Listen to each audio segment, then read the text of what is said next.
You ask Tiger to solve. This deals with linear equations with one unknown. The final result is u equals -3. Let's solve it step by step. Simplify the expression. Expand the parentheses. Simplify the arithmetic. Combine like terms. Group all constants on the right side of the equation.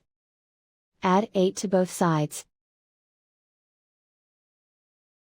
Simplify the arithmetic.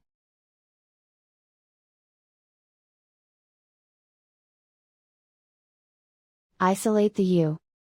Divide both sides by 7. Simplify the fraction.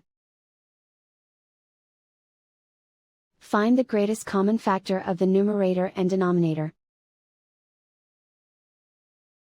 Factor out and cancel the greatest common factor.